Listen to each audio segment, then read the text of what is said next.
नमस्कार सभी को, स्वागत है आप सभी का 12th political science Hindi medium videos में। हमारी ये वीडियो जो है सब्जेक्टिव भी होगी, ऑब्जेक्टिव भी होगी और डिस्क्रिप्टिव भी होगी। जैसे कि आप सब जानते हैं 1 मार्क पॉइंट ऑफ व्यू से भी आपके लिए वीडियो हेल्पफुल रहेगी। डिस्क्रिप्शन नोट्स मिल जाएंगे हमारे इंस्टाग्राम अकाउंट पे, और सब्जेक्टिव तो देखो आपको पता लग ही जाएगा वीडियो में करने के बाद। तो आज हम क्लास करने वाले हैं चैप्टर नंबर 1, जिसका नाम है शीत युद्ध का दौर और गुटनिरपेक्ष आंदोलन। 12th पॉलिटिकल साइंस में 2 किताबें हैं, एक है विश्व के बारे में और एक है भारत के बारे में। तो जो किताब विश्व वाली है, जो किताब वर्ल्ड वाली है, उसका पहला चैप्टर जिसका नाम है शीत युद्ध का दौर और गुटनिरपेक्ष आंदोलन, आज हम वो करने वाले हैं। तो बड़ा ही सिंपल चैप्टर है। मैं दोबारा बोल रहा हूँ, ऑब्जेक्टिव क्वेश्चंस को क्लास के अंदर ही करा दूंगा, ठीक है। सब्जेक्टिव क्वेश्चंस के लिए, नोट्स के लिए इंस्टाग्राम पे फॉलो कर लेना, और जो आपके डिस्क्रिप्टिव होंगे वो भी मैं सारी कहानी आपको वीडियो में ही एक्सप्लेन कर दूंगा। तो चलो भाई करते हैं स्टार्ट हमारा चैप्टर। और ये चैप्टर की जो कहानी है, शीत युद्ध का दौर शुरू होता है द्वितीय विश्व युद्ध से। आपके सामने है सबसे पहली बात, द्वितीय विश्व युद्ध जो है वो कब हुआ था, कौन से वर्ष से लेके कौन से वर्ष तक हुआ था।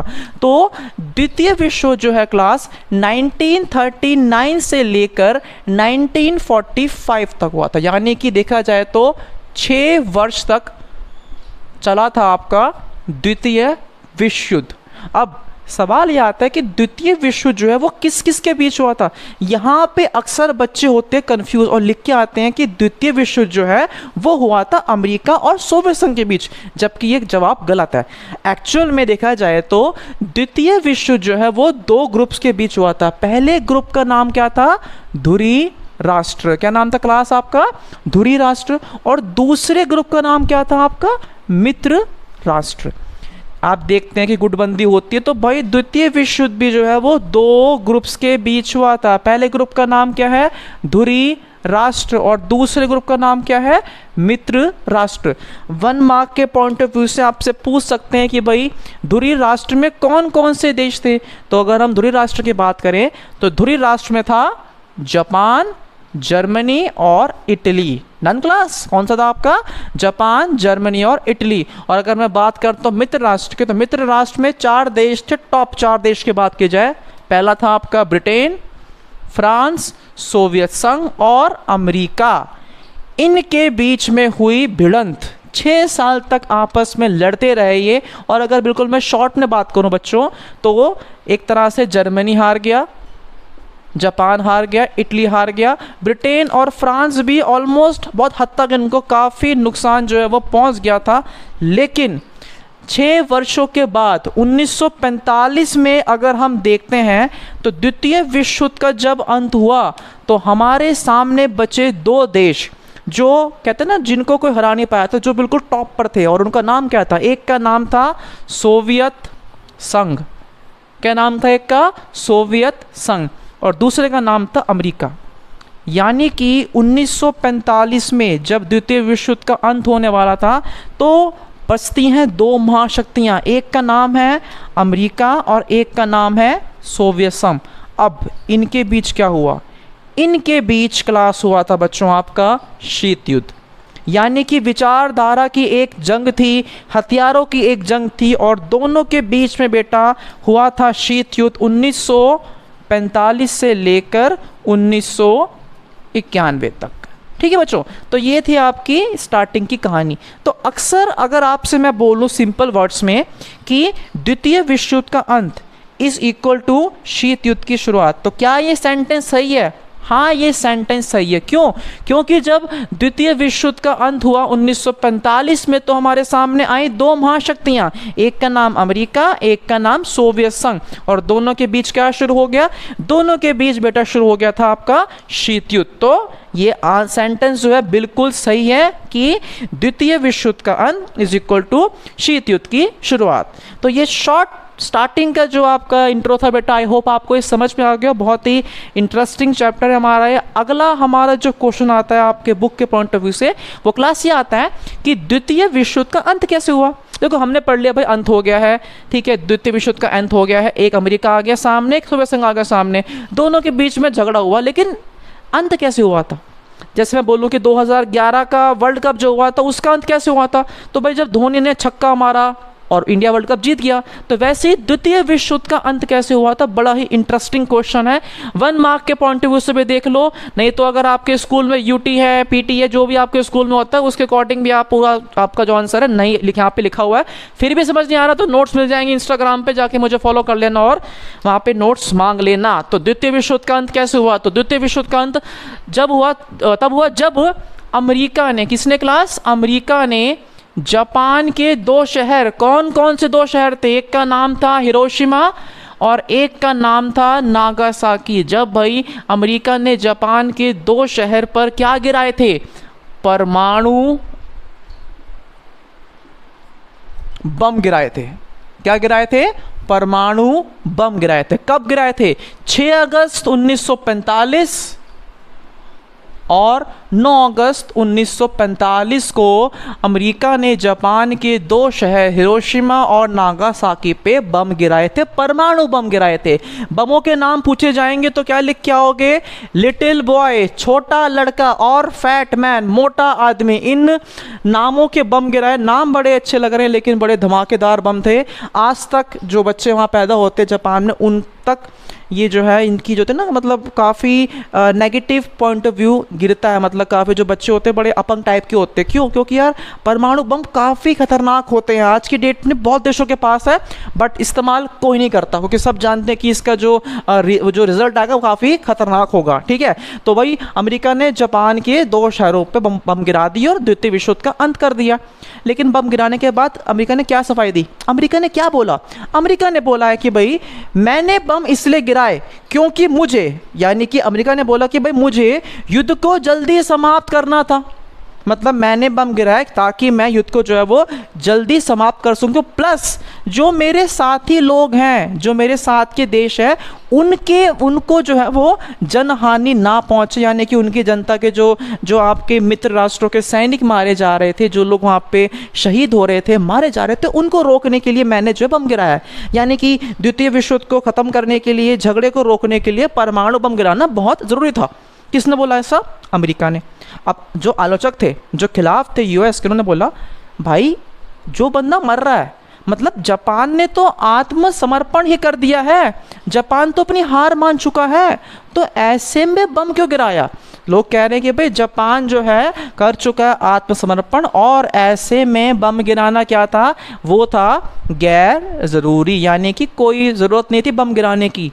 तो लोगों ने लगाया अनुमान कि बम क्यों गिराए गए।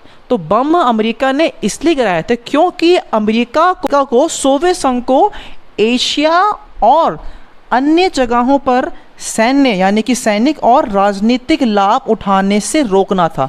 समझ रहे हो, अमेरिका ने जापान पे बम गिराए, क्यों गिराए, ताकि वो सोवियत संघ को एक राजनीतिक और सैन्य फायदा उठाने से रोक सके। प्लस अमेरिका को सोवियत संघ को शो करनी थी अपनी पावर, अपनी ताकत, अपनी शक्ति की, देख मैं तेरे पड़ोसी मुल्कों में आके बम गिरा रहा हूँ और तो कुछ नहीं कर पा रहा, देख कितनी मुझ में ताकत है, मैं कितना बलवान हूँ, मैं कितना शक्तिशाली हूँ। तो वही बोलेंगे कि सोवियत संघ को बताना था कि अमेरिका ही सबसे बड़ी ताकत है।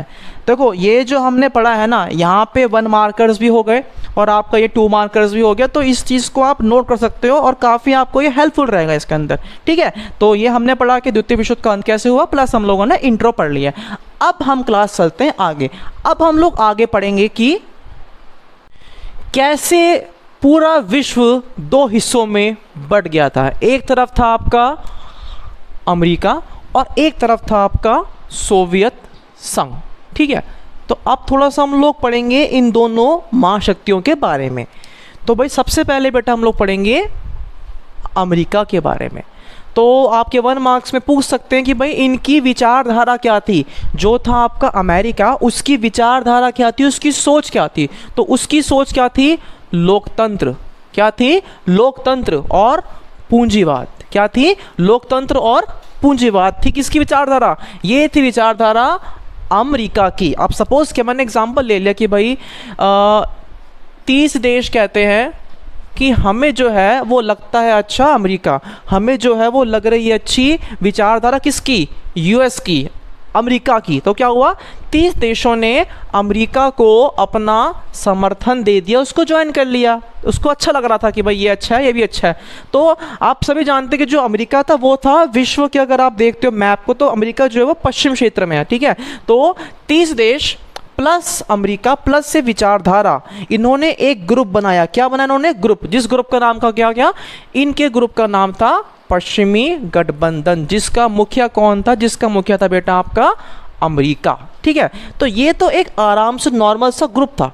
अब क्या हुआ, अमेरिका ने 3 सैन्य संगठन और बनाए थे। फुल फॉर्म के पॉइंट ऑफ व्यू से, 1 मार्क के पॉइंट ऑफ व्यू से ये बहुत ज़रूरी कंसेप्ट है आपका। तो सबसे पहला जो था आपका गठबंधन सैन्य का, वो क्या था, वो था आपका नाटो। नाटो की फुल फॉर्म आपके सामने है, उत्तर अटलांटिक संधि संगठन। इस संगठन में आपके 12 देश थे, ठीक है। प्लस इसकी स्थापना जो है वो अप्रैल 1949 में हुई थी। और ये 12 देशों ने एक घोषणा की, जिन्होंने कहा था कि भाई हम 12 देश जो हैं आपस में एक दूसरे की हेल्प करेंगे, और हम 12 देशों में से अगर किसी एक पर भी हमला होता है तो हम 12 के 12 मिल के कार्रवाई करेंगे और उस हमले को हम अपने ऊपर मारेंगे। यानी कि एक तरह से देखा जाए तो ये 12 जो है वो एक थे। हमला किसी एक पर हुआ तो 12 के 12 जो है वो अपने ऊपर हमला मान के उसके झगड़ा उससे कर रहे थे, उससे लड़ रहे थे, ठीक है। साथ ही साथ एक और बात थी, देखो अगर हम बात करते हैं ना एरिया वाइज, तो एरिया वाइज सोवियत संघ बहुत था बड़ा, और सोवियत संघ का यूरोप में और खासकर पूर्वी यूरोप के अंदर सोवियत संघ का काफ़ी दबदबा था, काफ़ी इसका ना भौकाल था वहाँ पे। तो अमेरिका ने क्या किया, अमेरिका ने पूर्वी, दक्षिण पूर्वी एशियाई और पश्चिम एशिया के अंदर 2 सैन्य गठबंधन और बना दिए, जिसमें एक का नाम था सीटो। सीटो की फॉर्म यहाँ पे है दक्षिण पूर्व एशियाई संधि संगठन, और उसने बनाया सेंटो यानी कि केंद्रीय संधि संगठन। तो देखा जाए तो 3 जो थे सैन्य गठबंधन बनाए थे अमेरिका ने अपनी सेफ्टी के लिए, अपना वर्चस्व काम करने के लिए, और ये था उसका एक ग्रुप जिसमें उसमें 30 देश थे। 30 देश मैंने जस्ट बेटा एग्जाम्पल के लिखे हुए हैं आपके ये। अब हम पढ़ते हैं सोवियत संघ के बारे में। तो जैसे विचारधारा थी अमेरिका की लोकतंत्र और पूंजीवाद, वैसे अगर हम बात करते हैं सोवियत संघ की, तो सोवियत संघ की विचारधारा थी साम्यवाद और समाजवाद। क्या थी, साम्यवाद और समाजवाद। इसको भी मैंने बोला एग्जाम्पल कि सपोज के एग्जाम में 30 देशों ने बोला कि भाई हमें लग रहा है अच्छा सोवियत संघ, तो 30 देशों ने क्या ज्वाइन कर लिया, 30 देशों ने बेटा ज्वाइन कर लिया आपका सोवियत संघ को। सोवियत संघ जो था बेटा वो वर्ल्ड मैप में ईस्ट में यानी कि वो पूर्व में है, तो इन्होंने बनाया पूर्वी गठबंधन जिसमें आपके 30 देश थे एग्जाम्पल के तौर पे। तो 30 देश प्लस सोवियत संघ प्लस ये विचारधारा इज इक्वल टू पूर्वी गठबंधन, ठीक है बच्चों। और इसका कौन था मुखिया, इसका मुखिया था आपका सोवियत संघ। अब जैसे अमेरिका ने बनाए थे सैन्य गठबंधन, वैसे ही सोवियत संघ ने भी बनाया एक गठबंधन जिसका नाम था वार्सा संधि। क्या नाम था इसका, वार्सा संधि। और इसकी स्थापना 1955 में हुई थी। इसमें आपके 8 देश थे और इनका जो मेन काम था वो ये था कि जो नाटो में देश जो शामिल है ना उनका सामना करना। क्या करना, नाटो में शामिल देशों का सामना करना। और जैसे अमेरिका ने सोवियत संघ के खिलाफ ये सीटो और सेंटो बनाया था, तो सोवियत संघ ने भी उत्तरी वियतनाम, उत्तरी कोरिया और इराक से अपनी दोस्ती मजबूत कर ली थी कि अगर ये हमला करता है तो इसके पास भी काफ़ी अच्छा जो है वो बैकअप रहेगा आपका ये, ठीक है बच्चों। तो ये तो हमारा एक ब्रीफ हमने पढ़ लिया सोवियत संघ के बारे में और अमेरिका के बारे में। अब हम लोग पढ़ेंगे शीत युद्ध था क्या। 1 मार्क की डेफिनेशन आपको ज़रूर मिलेगी आपके एग्जाम में, और वो पूछते हैं शीत युद्ध क्या है। तो भाई अगर हम बात करते हैं शीत युद्ध की, तो शीत युद्ध क्या है, शीत युद्ध जो है अमेरिका और सोवियत संघ के बीच एक श्रृंखला है। श्रृंखला मतलब सीरीज है। सीरीज किसकी है, सीरीज बेटा वो आपकी तनाव की है। एक टेंशन है दोनों के बीच में चल रही है, तनाव चल रहा है। एक है संघर्ष, दोनों के बीच में होड़ है नंबर 1। एक तरह से देखा जाए तो शीत युद्ध था फाइनल मैच, और एक बनता विजेता, एक बनता विनर। तो दोनों के बीच में तनाव था, संघर्ष था और थी प्रतिद्वंद्विता थी, ठीक है। तो आप 1 मार्क में क्या लिख के आओगे कि शीत युद्ध अमेरिका और सोवियत संघ के बीच तनाव, संघर्ष और प्रतिद्वंद्विता की एक श्रृंखला है। 10th class. तो ये जो बेटा हम लोगों ने आज पढ़ लिया बच्चों, ये है हमारा पार्ट 1, शीत युद्ध का दौर और गुटनिरपेक्ष आंदोलन का ये पार्ट 1 है। और मैंने इस पार्ट 1 में आपको मेन इंट्रो कराया है 1 मार्क पॉइंट ऑफ व्यू से। मैं दोबारा बोलना चाहता हूँ कि जिन बच्चों को इस चैप्टर के नोट्स कलेक्ट करने इंस्टाग्राम पे जाए, फॉलो करें, एसएमएस भी कर सकते हो आप लोग, वहाँ पे आपको नोट्स मिल जाएंगे मेरे इस चैप्टर के, चाहे आपके 1 मार्क्स में हो, चाहे वो आपके थोड़ा लॉन्ग क्वेश्चंस में आपको काफ़ी ऐसे मिल जाएंगे। तो अभी के लिए इतना ही। अपने दोस्तों के बीच ये वीडियो को फैलाएं, शेयर करें, लाइक करें, सब्सक्राइब करें। Thank you so much for watching my videos. मिलते हैं बहुत जल्द आपसे इस चैप्टर के पार्ट नंबर 2 में। Thank you so much.